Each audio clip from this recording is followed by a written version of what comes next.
too, Riley. That's awesome. And Emma, I missed that too. Oh, Emma's here too. Yeah, Hello, everybody.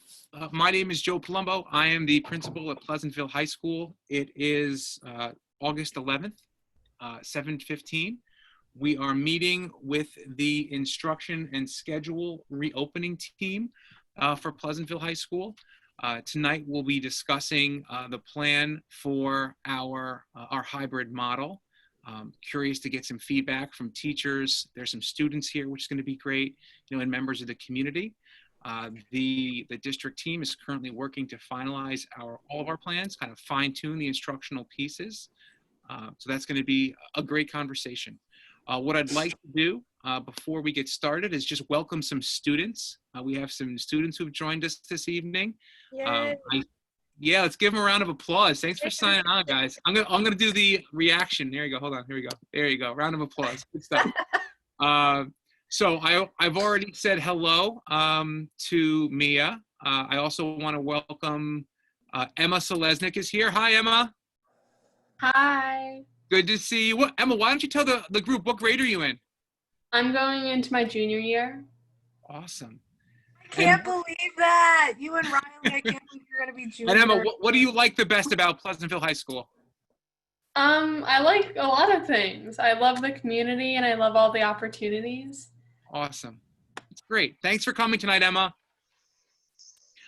Mia was here and we spoke a little bit earlier, but Mia, why don't you tell the group what grade you're in and maybe some things you're involved in and what you love about Pleasantville High School? Ooh, okay. So I'm going to be a sophomore. I'm involved in student government. I play basketball, lacrosse, and I kind of love everything. Like, I wouldn't go anywhere else. Nice. Well, welcome. Thank you for coming. I see we have got, is Riley, is that a student? I can't tell, because sometimes. Yeah, hi. Hi, Riley. Do you want to introduce yourself? Yeah, I'm going into junior year, and yeah, I'm Riley Vavalisa. Nice. Thank you for coming, Riley. And Molly at the bottom, is that a student or a parent? I can't tell. I think it's a student. Okay, I'm not sure. Maybe we'll find out later. So to begin this evening, I'd like to talk about the model that we have sent up, in terms of our plan for the fall. It's a hybrid model. I am kind of navigating now to an outline of what it looks like. There will be some in-person instruction, some out-of-person instruction, or some asynchronous instruction, and we'll be dividing the groups up. So the model that we ended up pushing out calls for an all-synchronous e-learning day on Mondays. Now, if you look at the calendar, in the month of September, we only have 2 Mondays. The school year before, we adopted, the new calendar that I believe the Board of Ed will adopt at their next meeting in terms of the first day of classes, was scheduled to start after September 8th anyway. So there's also a holiday at the end of the month, Yom Kippur. So that means it's really 2 Mondays in September. And I think it's important for me to stress that because I want to point out that any plan that we adopt is the plan for September. And if I've learned anything in the last 6 months, it's that all of our plans are subject to change. And there are some things in life that we just have no control over. So we are gonna implement the plan that we have in place for September. I guarantee you we're gonna learn, we're gonna adjust, and we're gonna work hard to make sure that the services and the programs that we provide students meet them wherever they are. Hold on one second, I'm gonna turn my phone off. Sorry about that. The schedule for the week is, like I said, a full synchronous day on Mondays. Then on Tuesday, Thursday, and on Wednesday, Friday, we'll be running in-person 50% capacity groups of instruction for students. Students with last names A through L will be scheduled to come in on Tuesdays and Thursdays. Students with last names M through Z will be scheduled to come in on Wednesdays and Fridays. Now, the in-person portion of this plan is by far the easiest part of the week to figure out because students are in class. They are with their teachers. The classes are going to be smaller. The numbers of people in class aren't always going to be equal, right? So you might have a smaller group. You might have a group that's a little bit larger. You know, unfortunately, when we do our scheduling, we do not look to create courses that are balanced alphabetically. You know, so your child may come home and say, "Mom, Dad, you know, my English class only has 6 kids in it." That's not how we plan things. You know, ordinarily the class probably has 20 or 22 kids in it. You know, so there might be 14 kids, you know, on the other day. But it was impossible to really go through and then break that out by class and redistribute by the alphabet, you know, which is why your children may come home and they may tell you that it's, you know, my class is a little bit smaller, you know, when we're in person. We are going to attempt to have anywhere between 35 to 40-minute classes when we're in person. In my health and safety meeting, you know, Dr. Roy provided me with some important insights in regard to the screening process. I mentioned it earlier. I think it's worth mentioning again. We're looking at an online solution for screening. It's called Easy Screen. There is information about it in our group document that I shared out earlier today. I'll also put information about it in our weekly update. I encourage you to take a peek at it. The hot topic of conversation, no pun intended, because we're going to talk about temperature, earlier tonight was, do we do a screening of temperature in addition to the home screening as part of our process each morning? My group was a little divided about that. You know, I'm going to bring the information that they shared with me, you know, to the superintendent and to the other building principals, and we're going to discuss it, and we'll make a decision as a district. Ironically, you know, the physicians in the last meeting, they were the ones that weren't sure that if it was something that we should do every day with the screening of the actual temperature, because people could do it at home. And the doctors talked about the potential for longer lines. They talked about the need for people who are taking temperatures to wear PPE. You know, there were a number of reasons why Dr. Roy and Dr. Sothoff asked us to really think carefully about that and make a decision. So we're gonna talk about that as a leadership team, you know, this week, look to finalize our plans in terms of that screening process, and then Joe? obviously share that with families as soon as possible. Yes? Joe, sorry, I spaced out for a second. Are you saying that we may have to do temperature screening every day as well as people doing it at their homes? That was a topic of conversation today. Yeah. So, you know, so Okay. there was, you know, the physicians who said that that wasn't necessary. Okay. Then there were a few parents who said, well, we just want to make sure that the building is as safe as possible. So we're going to kind of weigh those two things. You know, we're going to talk about it a little bit as a leadership team. What about the app? Wasn't Yeah. there an app that we were getting? So there is an app, and you know, there were some parents, like I said, it was divided. There were some parents who voiced a concern about whether, you know, that would be reliable information, and if, here's a term they used, out of an abundance of caution, you know, might we consider, you know, monitoring the temperature, you know, a second time as they enter the building. So we'll have that discussion. I think it's important, you know, that we consider it, you know, that we share the feedback, you know, with the district team, you know, and that we make a decision, you know, in the next week or so in terms of what that will look like. Mm-hmm. So like I said, the in-person part of the day is, or part of the week is an easy one to figure out. The one that I'm struggling with is the asynchronous day, right? So if you're an A through L student, that would be the Wednesday and the Friday when you would be asynchronous. And if you are an M through Z student, you know, that would be the Tuesday and the Thursday. I'd like to give the group a little bit of an update in regards to where the district is, you know, as far as technology goes. Yesterday, I worked to coordinate a meeting with a local software and network engineer. The attendees in the meeting were myself, Mary Fox Alter, Dr. Cameron Fadjo, Viju Vincent, and we were essentially talking about some of the bandwidth challenges that we've been trying to work through as a district. When I say bandwidth challenges, I talk about what I'm talking about, is the challenge of streaming out for all of our students kind of simultaneously, while the other students are in the building.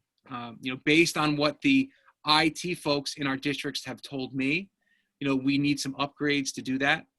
The local engineer that we spoke to gave us some interesting ideas about ways that we might work around that. Mary and Cameron were very receptive, to hearing, what the engineer had to say. So, it is something we're going to explore.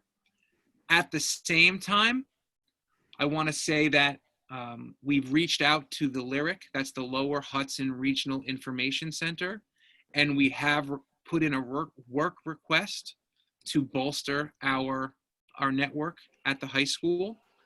The challenge with that request is that you can imagine that every school in Southern Westchester has made a similar request, which is one of the reasons why that meeting with the engineer was very useful, because he was able to talk about some things that we might do independent of the LYRIC that might be helpful for us. So as of today, Dr. Faggio was reaching out to the LYRIC to find out what the status of our work order is. And then once we have that information, we can determine appropriate next steps, whether it's to continue with the LYRIC or to possibly explore some of the alternatives that the engineer shared with us. And namely, what the engineer shared with us, I don't want to get into the reads on it, but I'll give you like the big picture, is he talked about potentially avoiding the work with BOCES by just doing a line for bandwidth connection that was used solely for videoing. So in other words, the district works with BOCES because there are all types of state regulations, that are in place around who we do business with, what their services look like, a long laundry list of items. And one of the pieces, is the filtering component, and some of the supervisory stuff that we're responsible for, when it comes to children accessing the internet, the Child Internet Protection Act, it's called SEPA. But this dedicated line that the engineer talked about, if it was only used for videoing and wasn't used for the other things that the students use the internet for in the building, that may be a viable option. So it is something I'm hopeful that we might be able to take advantage of if the Lower Hudson Regional Information Center cannot do the type of work that we've requested, in a fairly quick amount of time. Because I have two questions. Just one, if you're going to live stream on Monday to 100% of the students, Sure. Wouldn't you have the bandwidth capability at that point to live stream to like half the students on an asynchronous day? So the way it's been explained to me, by Dr. Faggio, and he's our information director, what he explained is that if we have 50% of the students in the building logged into Teams, logged in through Schoology, using the network and the teachers, that we would not have the capability simultaneously to do that work with the students at home. I am not a software or internet engineer. I will be the first person to tell you, but I do have to rely on them for that information. It will be interesting to see, Catherine, to your point, what happens on that first asynchronous Monday or that first synchronous Monday. Because I truly believe that some of the districts that have talked about, well, we're just going to stream out live, that they haven't really thought through whether or not that's going to work for them when they attempt to do it, and what type of challenges they may face. So that's why those Mondays, in my mind, those 2 Mondays in September are so important, because we're going to get our head around how well that works, whether we need to increase our network capabilities any more than we already have. And we can also start to build in some of the habits around that synchronous environment in the event that we have any closures, over the course of the next few months, which isn't out of the question. In fact, in my last meeting, Dr. Roy, not any of the educators or parents, talked about the very real possibility, that we could be looking at, some intermittent closures, based on infection rates and things that may happen locally. So, Catherine, that's a good point. And I think those Mondays are going to give us great information. And at that point, we'll be able to either ramp our work up and perhaps look at live streaming, or go to the RIC and look to get additional work done on our network to provide us with those types of abilities. Now, the challenge, or the question still remains, what do those asynchronous days look like? Do teachers post work to the website or on Schoology, and do students access that work in between their live lessons? Do we ask teachers potentially to video a lesson that they would do or that they are doing and share it through Schoology? Those are questions, and we're still working to finalize that plan. We have an interesting opportunity tonight because we have a number of students in the room with us. I'd be very curious to hear from the students, what their perspective is in regards to, on those days when you're not in person, what would be most helpful for you? Bill, I just have a quick question about the Monday thing from the teacher's perspective. And Okay, why don't we get to questions a little bit later, and we'll let the students kind of share what they think would be helpful for them. They're shy. Come on, give us some information. We want to build the best possible programs for you. We really do. Maybe they could tell us what didn't work. Okay. Like having gone through the process, what was a struggle with the e-learning? I know for me, having an asynchronous schedule was a harder adjustment. And I know it is going to be asynchronous, but maybe some sort of structure. I don't know what that would mean, but not having any structure at all didn't really work for me.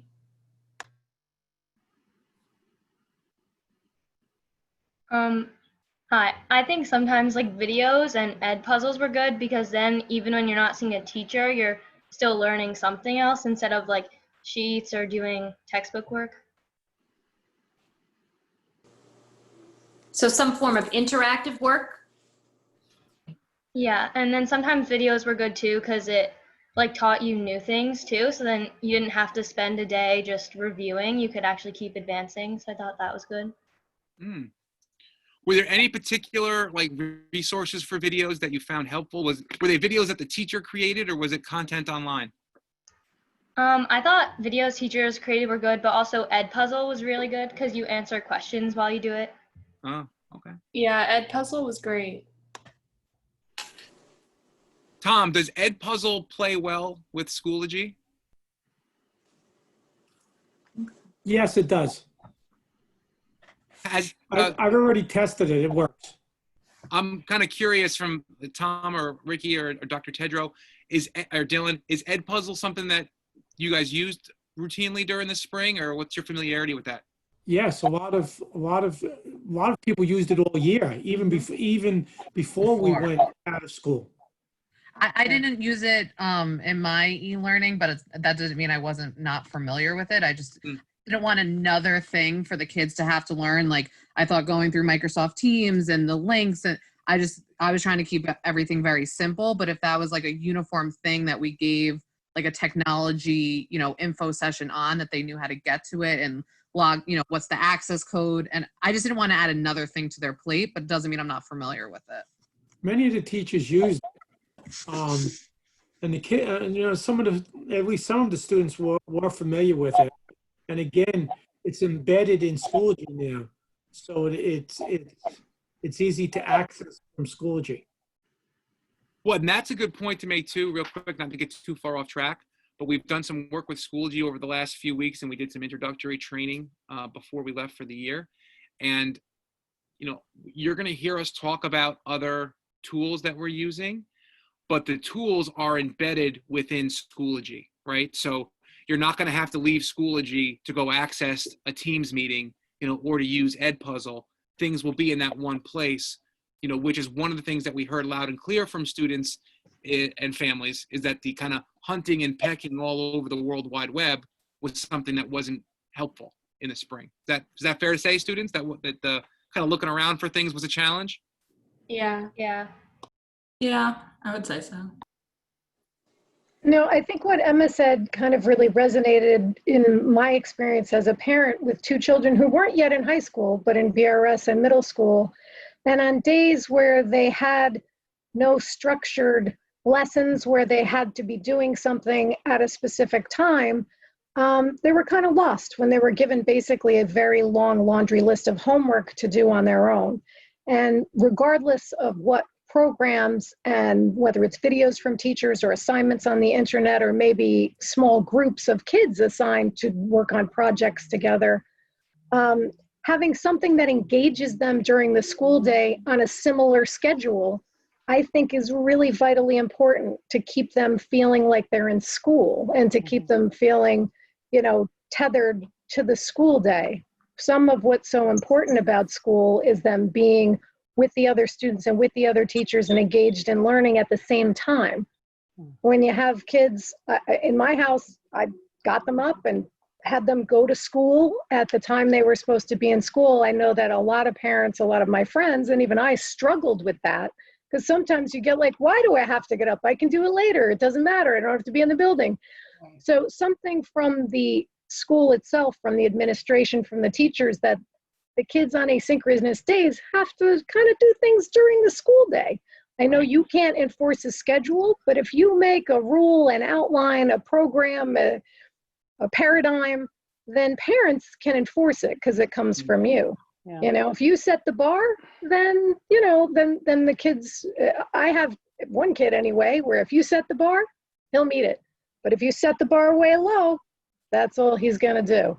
I have the same experience. 100%. I agree with Catherine. I think that a 100%. schedule would be really helpful. Maybe that's something that guidance can do because it is an executive functioning issue for all students, regardless of whether they're neurotypical or neurodiverse.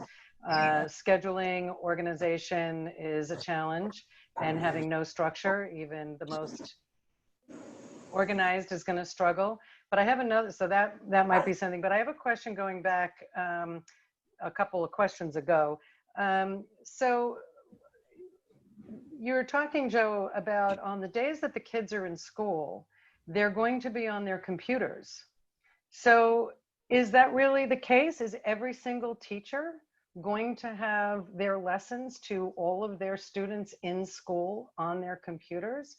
Because our experience last year was that I think my son's teachers used the computer in the school just literally a handful of times, and he therefore stopped carrying the computer to school. Yeah. Tom, maybe do you want to talk about some of the training that we've been doing in those areas? Yeah, I believe that, especially with the COVID issue, we don't want to be collecting any papers from the kids when they're in school. So most teachers, especially with Schoology, most of us are going to put our lessons on in Schoology and go through the computers. One of the issues that teachers had and why they stopped using the computers is that many of the students didn't remember to charge them. And then they wouldn't bring their charges into school. And then you had an issue where you had half the class with computers charged and half the class with, right. You know, and they didn't have their charges either. So they couldn't even put them in. We also had a lot of trouble with Teams at the beginning of last school year. So therefore, they'll only need to carry their laptop. They won't need any, because the laptops are heavy. So that was another issue between the laptop and maybe a textbook and a notebook. That was way too much weight.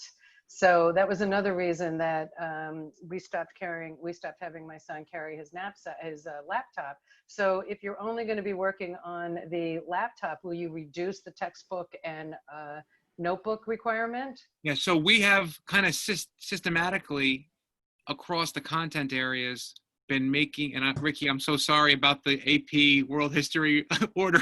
I had to reduce some money in my budget for this fall, so we were planning on. I've been good for the last 5 years. It's fine. we were planning on making that transition in Ricky's classes this year, but we weren't able to do it, you know, for this fall because we had to set some money aside because we just have a lot of variables with the state budget at the moment. But what we've been doing over the last few years is we've been kind of going through and cycling in as many, meaningful online sources as we can. And I say meaningful because, if you just purchase, a digital PDF of something, it doesn't really add to your instruction or the engagement for students. We've been looking for quality resources. Quality resources cost money, whether it's in the form of a textbook or whether it's online. So, one of our plans this year was to do more in social studies.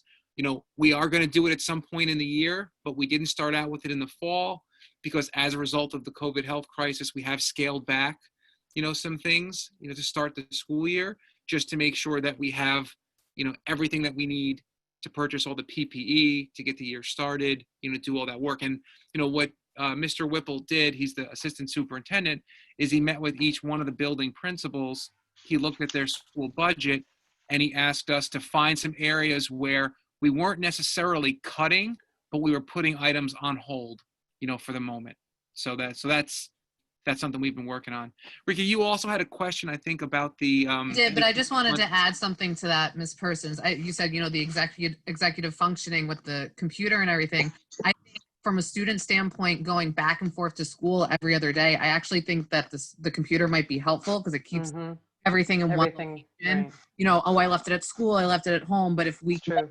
things, like it will just be Right. all in like kind of that one location for them. The only negative, sorry, about the computer too, is that there's no handwriting. And when everything is on this tiny little screen, it's really, it's not great because you need to write. I agree. Like on so many different things. So one thought, and I think I may have sent this to Joe in one of my many emails that I send as a parent. And most of my time here tonight actually is as a parent. But if there was a handwritten assignment and then they could just take a screenshot of it, because anytime that they can write, it's such a different, and I'm sure the students here would also agree. It just, working on these little screens, it's like, ugh. And I can't speak for all teachers, but I actually taught all three, Mia, Emma, and Riley all last year. And they could tell you, I literally would write in my assignments, like, I don't care if you handwrite this, if you type it, as long as I could see the finished. Yeah. That's what I'm looking for, kind of thing. I think thing that is, excuse me, Schoology Joe, gives you the capability to capture documents that way, doesn't it, Tom? Yeah, you can. But again, I agree with you that kids remember more of what they write than they type. So it would be great, except in this situation, we're kind of in a special situation. So, yes, if they can write stuff. You take a picture with your phone. Yes. Yes, absolutely. And then they should be able to upload it very easy to Schoology. Ricky, you had a question, I think, about asynchronous Mondays? Yeah, so this is something completely not what we've been talking about, but you were talking about like the bandwidth and everything. And I just wanted to know if there had been any more discussion, like from the teacher's perspective, we're in school doing that I cannot say that word. Asynchronous. Yeah, if we're doing I was mixing them up for the longest time, but now I've got it straight. Just if there's been any more discussion if we're going to be in school because of the bandwidth versus out of school because of the bandwidth. So that's an interesting point. It actually speaks to Catherine's question earlier.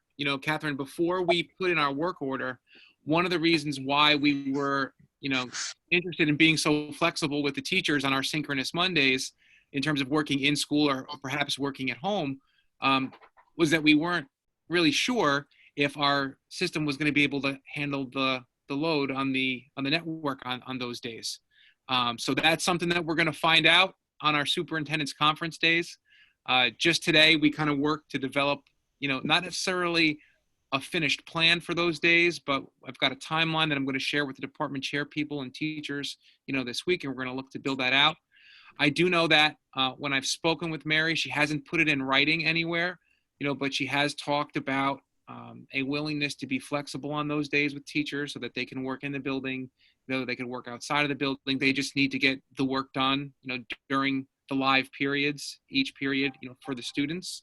And really, like I said a few times, that's the plan for September. If things are trending in a positive direction, and we determine that we don't need those synchronous Mondays, we want to add them in as another day of rotation, and then perhaps look at getting bigger groups in October and November. Well, that would be great. And that would be a great opportunity, and something that I'd be happy to be able to do. But if that's not the case, I think those 2 Mondays give us a good opportunity to determine our strengths, our weaknesses, and how we might get a little bit better with that synchronous piece. Joe, the kids that are in the TSP program and the other special programs in the school, will they be in school on Monday? Because those children, from what I understand, are going to be in school every day. So is Monday inclusive of that? Those acronyms are probably a little bit unfamiliar to some folks, who are on this meeting. The TSP program is our therapeutic support program. The ISP program is our individual support program. Those are special education programs that are offered by the Committee for Special Education here in Pleasantville. They are wonderful programs. If you've ever dropped your children off and you're wondering why you see buses from Scarsdale, Tarrytown, Katona, North Salem, it's because districts all over the area send their children to our school for these programs. So Donna, those programs and the models for those programs will be shared individually, by the folks who head up those programs with families. They're going to have their own orientations. So I don't want to speak to exactly what that will look like, for each one of those. But certainly, one of the things that the state guidance requires us to do is to look at some of our most vulnerable student populations and put some different plans in place for them in regards to access to the building. That's not limited to students who have IEPs. It also includes some of the students that Mr. Clark and, Ms. Tedrow works with, our ELL students. So, we're going to be doing some different things, and the programming will look different, for those students, than it does for other students. So that's something that we're certainly conscious of. We want to make sure that we serve all of our student populations in the way they need to be served. One of the expressions I've heard used a lot lately is, equal's not always fair, right? So, we have students, who need a little bit more, and, we're happy to work with them and provide them with the experiences that they need. I'm kind of curious, quick question. I know that Beth works at PACE, and, Beth, I hate to put you on the spot, but I'm kind of curious from a higher ed standpoint, has the hybrid model and what happens when people aren't in person, what are the conversations been like that in the higher ed classroom? Yeah, well, we're in the middle of this at PACE, and really moving ahead with high flex teaching as one of our main modalities. We're kind of organized around different teaching modalities for different courses. I mean, some courses, like clinical nursing courses, they need to be in person, and lab courses, they need to be in person. So they're going to be done in smaller cohorts. But a lot of our classes are going to be taught in this high flex modality, where we'll have a limited number of socially distant students on campus, and the rest will participate via Zoom. And we've set up these, what we're calling Zoom stations, basically a large screen, 55-inch screen monitor, so that the faculty member can see all of the students in a much larger rectangle than we currently see each other on our little laptops. And with a sound bar so that students can communicate with each other, whether they're remote or on site. And then basically with a different cohort, depending on the size of the class, the students would rotate. And then the next time the class meets, some of the remote students would be on campus, and so they switch. Right. So I'm curious, the conversations between students, would they use like breakout rooms, through Zoom? Like, how would they do that? Yeah, we're talking about all the options. I mean, I think it's going to vary by faculty member and how creative they can be. I think, sure, yeah. I think the students will lead the way, as they often do, and I think the students will probably back channel chat with each other via Zoom, because even the ones on site could log into Zoom. Right. And I think we're going to be looking for best practices. We're sort of developing this as we go along, just as you are. Yeah. And I think it's our hope that we will find new ways for students to collaborate in breakout rooms and in chat, and through our LMS. We use Blackboard, but through a Schoology-like solution that will happen, in between classes, before classes, outside of class, that kind of thing. Now, I don't want to put Beth on the spot again, but Ben, her son, he attended one of our student meetings, and he asked me a great question last week, and I think it bears repeating, in this group. He said, Mr. Palumbo, he said, I hope that when we come to school, we're not going to spend all of our in-person time doing tests and quizzes. He said, can we please, interact with each other? And I said, Ben, I couldn't agree with you more. So, we've started, that conversation, with our teams around how we use the time that we have. And, to Emily's point earlier, we certainly want to be using technology in that classroom setting. And we also want to balance that human element, so it's not going to be all one thing. I think it would almost be it would be educational malpractice for us to just do assessment when students arrive in the building. That would be like a sick joke. We'll invite you in, but you've got to be quiet and work on your test and not talk, for 40 minutes. So, we're going to balance that. And just like Beth talked about at PACE, it is going to be a lot of learning, some trial and error. We've got great people.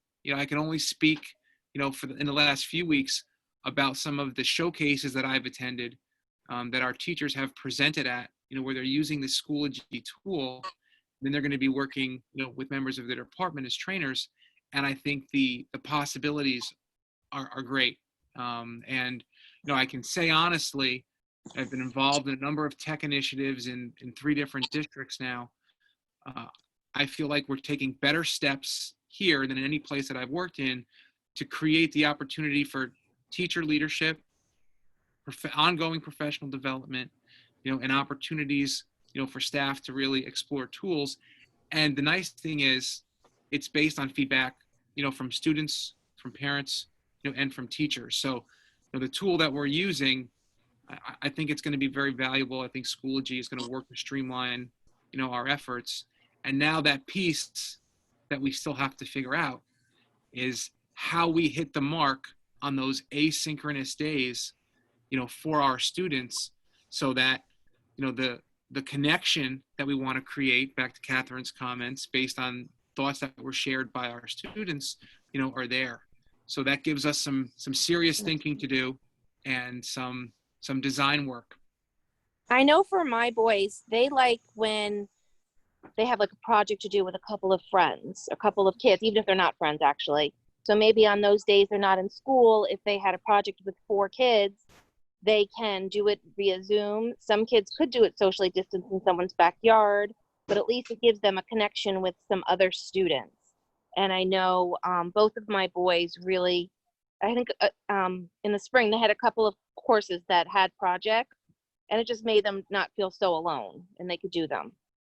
That's a good idea. Even if it's just body double where you're working together. I was talking to somebody and they said they have their students working together on Zoom at home, but they're kind of on screen together doing their work together. Well, you know, it's just another, just to have somebody else like almost like you're next to each other, but you're like on a buddy Zoom. system. Buddy system. I think that would be really helpful. Dr. Tedra? I just have two quick questions. And one of them is probably not one that we've even thought about yet, but it looks like everyone obviously has their power back, but there's a good chance that there's another power outage again, and we're relying so heavily on technology. The good thing is that we have the generators for the schools, but the school was kind of like a lifeline for a lot of kids when the hurricane happened, and we were their source of food and energy and just comfort in general. So I guess maybe just tabling the discussion of how do we address that kind of thing that's going to happen at random, just like all the other things that are going to pop up. It's just something I was thinking of as I was sitting in the dark and not sure what to do. And then the other question was just about for the special ed students in ISP and TSP, are also students who are modified classes but not in one of those programs also coming in every day, or is it really just those specialized programs? At the high school level, the current thinking, when I've spoken with Dan Iorio, who's our interim director of special education, is, the plans will primarily look different, for our ISP and our TSP students. One of the challenges that we would have if we expanded those types of arrangements, for our students who are modified, is a lot of our students have mixed programs, so they might find themselves in modified classes, in some content areas and in very different classes in other areas. So that's something that we're going to kind of look at as the school year starts, Dr. Tedrow, and if we feel the need to make an adjustment, I'm sure we will. But yeah, that's a bit of a challenge. I have a child who happens to be in the middle school, and some of her classes are modified and some of them are not. So I recognize that that's a hard one to kind of think about. That was my exact thought, was how do we figure that out? So I think it'll be a for the rolling other thing. students, it's an easier task to figure out because they're with a common group every day. Right. Whereas once you start mixing and matching in different programs, you're not going to have that common group each day. So that student might be in, but his classmates in a given class might not be there. So that's kind of, I think that's kind of where the challenge comes in. Yeah, thank you. Sorry. I just wanted to say that because we're going to be doing something different from last spring, we have to remember last spring we were doing asynchronous learning every day, basically. And so the hope is by having at least that Monday structured day and then the 2 days in person, the students will have more structure built into their day, and the work that the teachers are doing in class, whether it be live or in person, will kind of speak to the work that they'll be doing for the next day. So that kind of puts some of that structure in place that was missing in the spring. So when we talk about setting up schedules for students, we have to keep in mind every student has different courses and different amounts of work. So I'm thinking that, within the teaching of the class, the teacher could say, okay, tomorrow when you're home and you're doing your asynchronous learning, I need you to spend, time doing X, Y, Z, so that when we come back to class on Thursday, we can work and get these. So there will be more of a support, if you will, of creating that structure for those students on the days that they're home, as opposed to, 5 days a week going on at your own random time, pulling off assignments, working, and maybe doing a live session here and there. The schedule itself speaks to more structure for the students. So I'm kind of going on the hope that with that, happening on a daily basis in the classroom, it's going to kind of generate that same structure. Maybe not getting up at 8 o'clock for your first period class, but knowing that there's work that has to be done on time for your next day, because you will be reporting to class the following day. So that should create some of that structure, I think, that we're concerned about. I agree that that's better, but I don't think that that's enough when 40% of their school week is asynchronous. It's 40%, it's 2 whole days. So yes, I agree with you. They're getting more from you when they're present.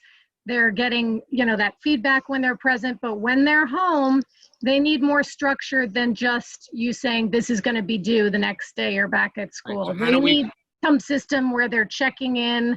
Yes. Not How do we just create on those checking in. connections? How do we create those connections and those check-in points? That's something You have to use the message boards on Schoology. Like Well, Dylan, go ahead, Dylan. There's going to be 2 parts of my lesson that are different in person versus for the kids at home.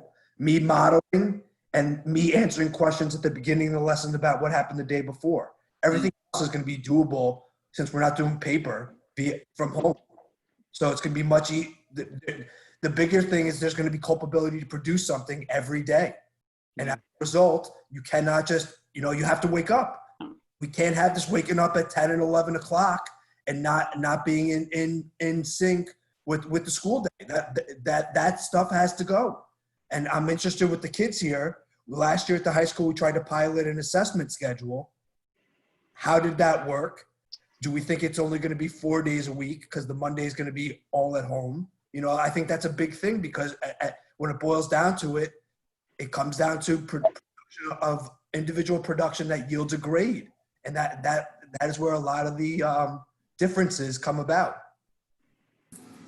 I agree with what Joyce is saying. If the students are having 3 days when they're getting up early and they also have to be accountable, it's going to have a lot more structure than what was last year. And I just can't see, especially with students who are older, like juniors and seniors, especially seniors who are going to college, kind of babying them and say, okay, now we have to wake up at 8 o'clock and check in with a homeroom teacher.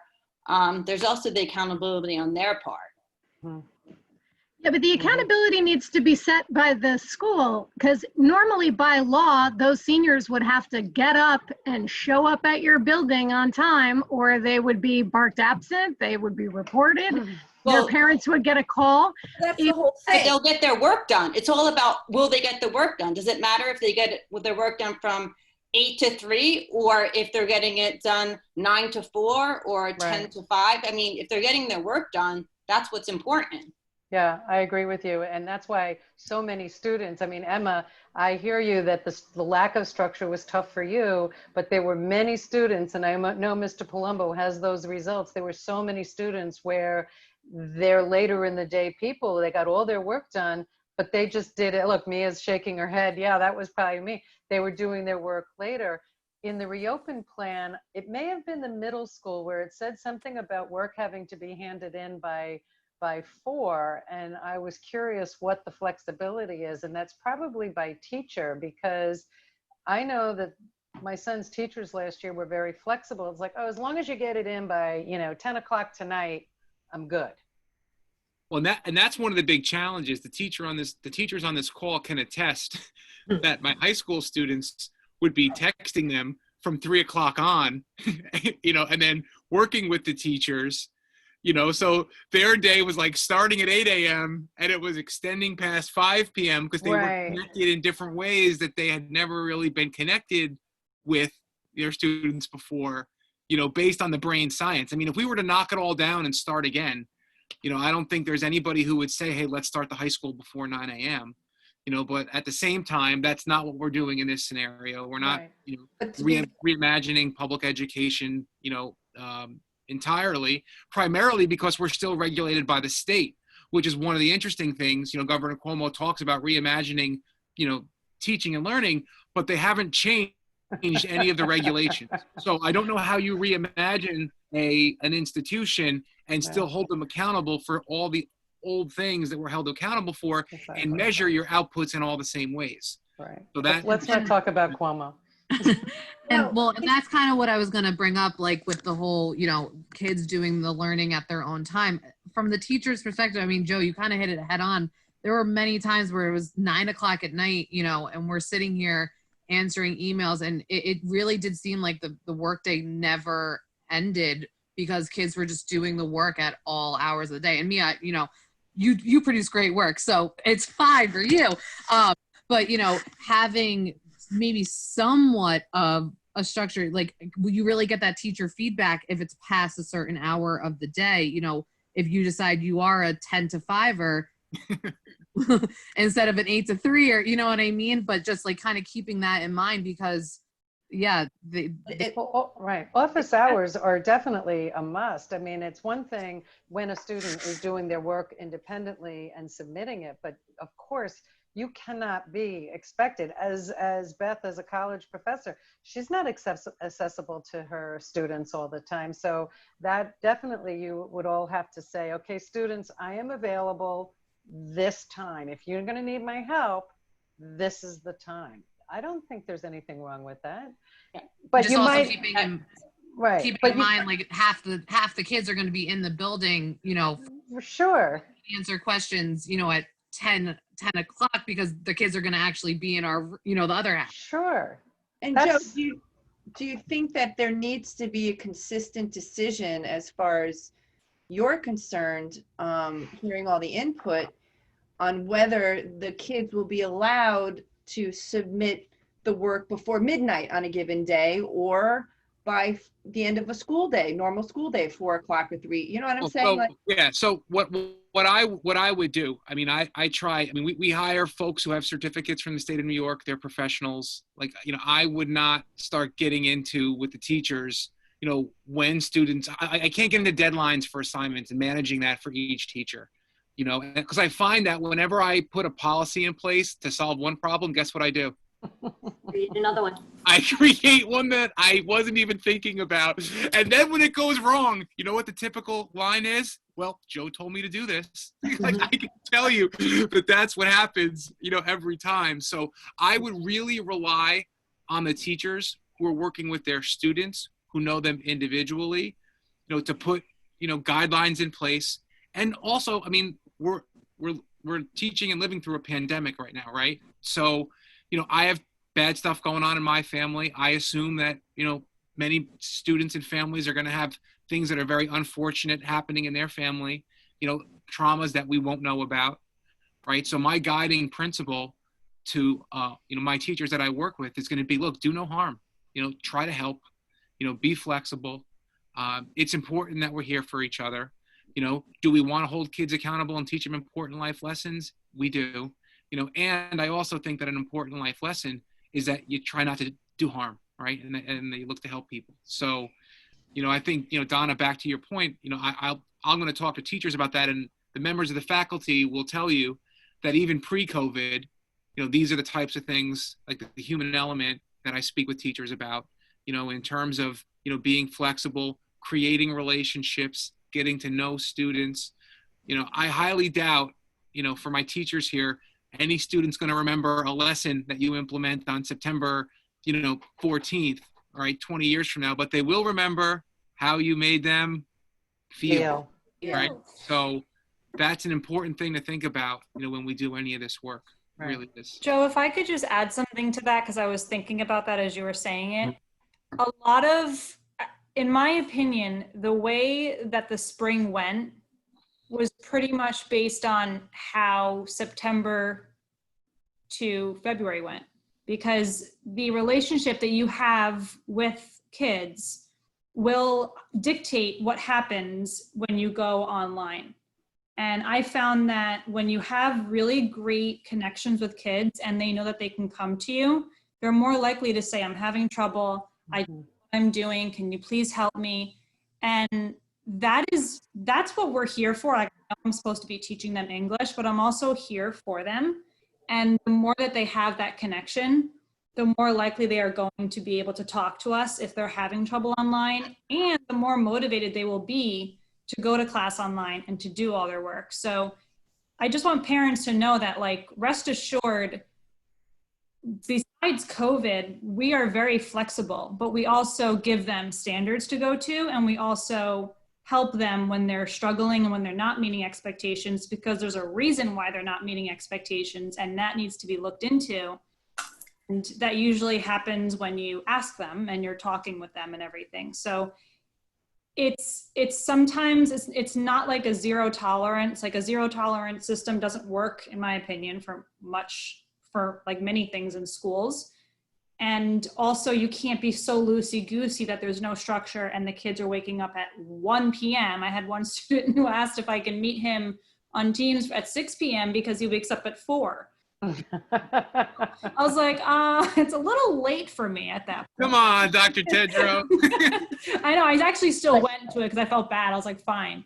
But those connections are really, really important. So we will be working with the kids to make those connections so that their online experience is even better.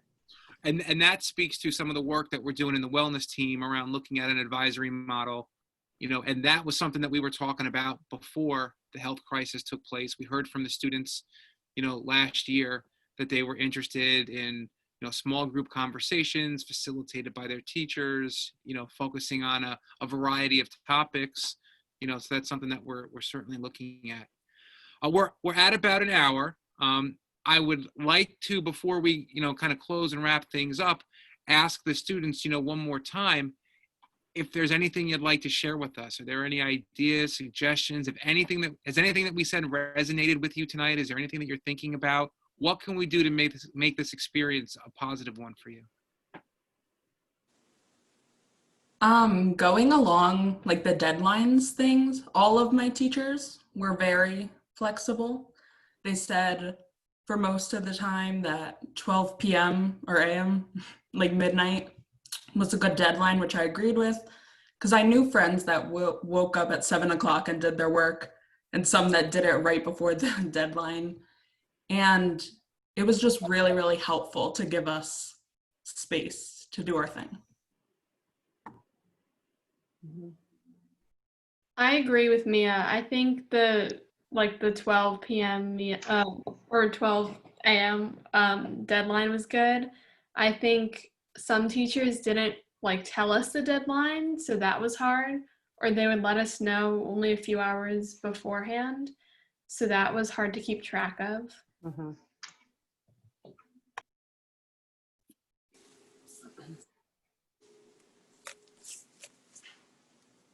I don't know. I think maybe a distinction can be drawn about when assignments and projects and things like that are due, and whatever time the teacher sets that's good for them is reasonable, as well as the office hours. However, on asynchronous days, the timing of the lessons, the assignments during what would be a school day seems like something that maybe should be set by administration or guidance, so kids are checking in like they're going to school. Yes, maybe their assignment isn't due till later, their homework wouldn't be due till later, but that they get their online lessons, whether they're taped lessons, whether they're during a school day. Because if not, what really ultimately happens is the students, some of them not seniors, some of them freshmen, some of them not as responsible, are kind of left to their own, or their parents are frankly left to be their teachers in the school and to do that. And we're all kind of left adrift. My kids are fairly responsible, good students that never had a problem in school, but they had a lot of problems with a non-structured asynchronous day.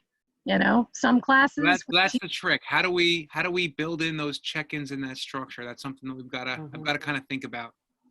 I got to think about that. And what I'll probably do this evening is I'll put a note out to my principals association to find out, what type of creative thinking, is going on in some neighboring districts, around that day. And my hope is that sometime within the next week or so, I have a plan that we can share, for exactly what that asynchronous day will look like. So that we can move forward and put the best possible program in place, for students for the year. And also, we're obviously going to be keeping our eye on that evolving technology situation that we have. So as soon as I hear from Cameron about the update from the RIC, I'll have some more information, about that.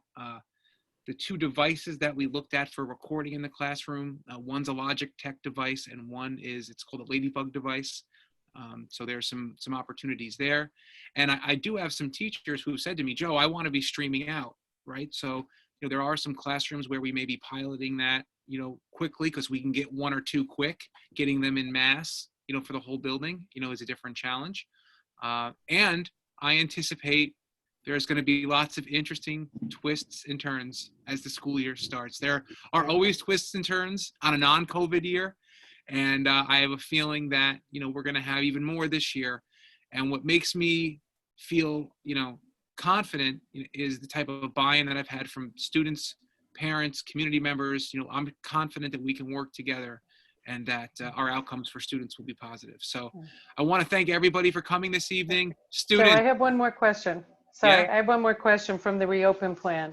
It Yep. said, and I don't know if I read this correctly. It said that you're going to have the A/B days, but Yep. then I think I read that you will soon be resuming the A through F rotation.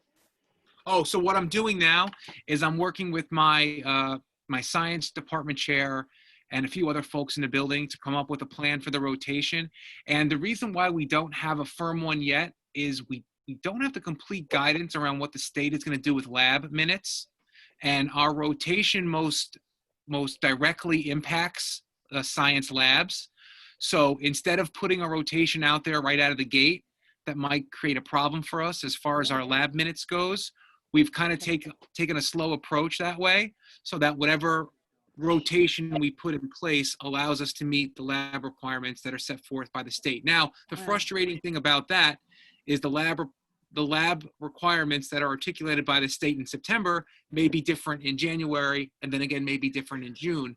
But as the building principal, I've got to make sure that when the requirements are articulated, that my program would allow for us Okay. to successfully meet whatever those requirements Because are. I'm just thinking again, back to that working memory and organization. It's it's the A, B day, but now is it an A day or is it a C day? Is it So it's going so to you'll take you notice- 3 weeks to get through one rotation. So you'll notice a subtle change, or maybe folks didn't, in the document that I pushed out last week. Instead of calling it an A group and a B group, I called it the 1 group and the 2 group.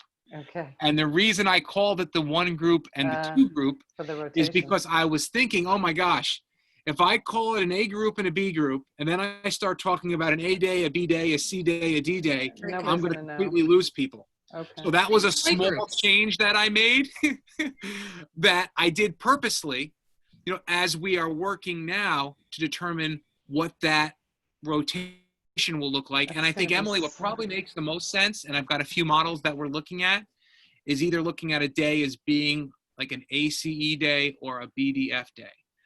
That way, it's really only 2 days as opposed to trying to figure out the 6 days. God. I'm not looking to make this any more difficult than it already is Right. for each and every one of us. Okay. So that's something that we're looking at closely. Okay. Have Thanks. any more parents, since the announcement was made, opted their children out and are going to teach from home? Yeah, so good question. So along those lines, I've had parents ask really 2 different questions. The first question is, Joe, I'd like to send my child to a different country. I'd like to enroll them in an independent school. I want to do homeschooling, right? That's different than asking for a full remote option. Okay, if you are a student or a family that has somebody at home who's immune compromised, or if there's a health condition, for the student, the district, does have a responsibility to provide you with a full e-learning program. We're in the process now of determining what that looks like. The answer that we still don't have from the state, and today is August 11th, is, are those full e-learning programs open to students who are asking them just because they have a concern about safety, as opposed to a medical condition or somebody at home who is immune compromised? My sense, based on what's happened in Connecticut and New Jersey, is that that option will be open to all parents and students, but it hasn't been articulated. And why that's important is because of the regulations that the state has that I talked about earlier. It makes for a great soundbite to talk about reimagining education, in a daily press conference. It's a very different thing to actually change the state regulations that would allow you to significantly change what takes place, in schools and in buildings. So that's something we're keeping our eye on. I have 6 requests currently. I spoke with the superintendent this afternoon. We had a meeting, through Zoom. We're going to have another one tomorrow. We're going to be working on a document that goes out to families that provides them, with the timeline for letting us know what their intention is for the fall, and then what that would look like in terms of the commitment for their decision, right? Because one of the things that will impact the Bedford Road School, Pleasantville Middle School, and Pleasantville High School is the number of kids who opt into a program like that, and the planning that we have to do to accommodate them could potentially impact our programs in school. So we want to have accurate numbers so that we can develop the best possible programs in each building for each grade for all of our students. Does that make Well, sense? Yes. Yeah.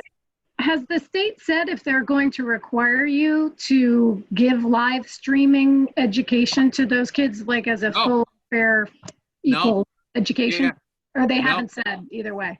They have not said. And that would be a real challenge for us right now, Catherine, because of the streaming issues and the hardware issues that we've talked about. So that's something we have to get clarification around. The task to create one of those full e-learning programs at the high school is very different than it is at the elementary school, because my students, they take classes in 5 different core content areas and then elective courses. And of course, folks who supervise those programs and those courses have to be certified in those areas. So, like today somebody said to me, well, Joe, what if we just allowed the kids who didn't come into school, what if they took Edgenuity courses, which is something we do for credit recovery for students. It's an online program. The challenge with that, again, back to this reimagining education piece, is that a student who's enrolled in one of those programs, the course has to be supervised by a certified teacher. So I asked the folks who made the suggestion, I said, wait a minute, are you willing to volunteer to supervise these courses? And then of course the conversation got very quiet. So, we've got to come up with a plan that makes sense, because supervising those courses, if I asked one person to do it for a large number of students who are enrolled in Edgenuity, there probably aren't enough hours in the day, and then I said, well, maybe I could look at some of these online high school options. The online high school options conservatively cost anywhere between $3,000 to $5,000 per student, right? So if enough students were to opt to do that type of thing, that might be cost prohibitive. And then there's the option, like someone said to me, well, what if we go through BOCES? I can tell you right now, there has been no program that offered through BOCES that I would describe as a cost relief program. They're excellent programs, and I would love my daughter to get enrolled in the culinary program there one day. That's a different story. But the programs from a district standpoint cost anywhere between $18,000 to $22,000 per student. So those BOCES programs are not a bargain when you start to talk about the dollars and cents, of a school district budget. So, Catherine, back to your point, it's so important that we get clarification, from the State Department of Education, so that the programs that we plan, are robust, that they adhere to state guidelines, and that they're available to students who are eligible. Well, you guys are doing a great job, so I have to say thank you. And certainly, especially with the health and the safety, and you really are. So, the state unfortunately should have given you more guidance earlier, but they're figuring out as they go along. Well, and it's interesting, like I said, New Jersey and Connecticut, those two states typically open up before we do anyway. So they released their guidance a little bit earlier. But in both of those states, the governors pushed the start of the school year. So they're starting later than they ordinarily do. So like, for example, Connecticut is usually in school for 2 to 3 weeks before Labor Day. This year they're starting, after Labor Day, just so that they can get their head around things. And the governor there has flip-flopped at least 2 times in the last 4 weeks around his proposed models for education. So it's a politically charged, conversation. It is. What I'm trying to do every day is my best, looking to, create programs to support students. I was going down this road earlier. I'll say it now as we begin to close. I'm so appreciative, for our students coming out tonight. Thank you so much. It's so important that you adopt these leadership roles. It's great to see you here tonight. For the moms and dads, the aunts and uncles, the parents, the guardians, the teachers, the adults who've been involved, we got to continue to work together. We all have a common goal. We might not always agree, in terms of, how we get there. But I just think if we have faith in each other and we work together, we'll have great outcomes for our students. So I want to say thanks. If you need anything, send me an email this evening, and I will see you all soon. Thank you. Thank you. Great night, everybody. Thank you. Are you still planning to do those like dress rehearsal days where they come in? Is that still part of the plan in the works? So based on the calendar information that I got today, Joyce was probably interested to hear some of this, because we literally made some of the decisions about the calendar this afternoon based on work that Mary did with the Board of Education in executive session the last time they met. We're going to be looking at our first day with students as September 10th. We're going to do superintendent's conference days on September 2nd, September 3rd, September 8th, and September 9th. The first day for our new staff members is going to be September 1st. So in terms of that first week of instruction, we're going to have a conversation about how we want to organize, those 2 days and what types of activities that we want to do. I think it's very important that we just don't jump into business as usual, with social studies, English, science, math, world language, our electives. I think we need to do some training in regards to the new tools that we're going to be using. I think there's lots of room for some great, SEL conversations, social and emotional learning. I think there's a good opportunity too to talk about how we can formatively assess where students are in regard to their learning, in the first week or so of school, and try to work to fill in some of those gaps. One of the nice things about being a small district, is we don't send kids to our high school from 4 different middle schools, so we can kind of work together, K-12, and do everything that we can to provide students with the best possible experience. So I'll be meeting with the leadership team either tomorrow, or on Thursday. Ricky, I'm going to be sharing this calendar with them, and then we're going to kind of map out the PD work that we'll be doing along with the onboarding for our students. Yeah. I just figured I'd ask.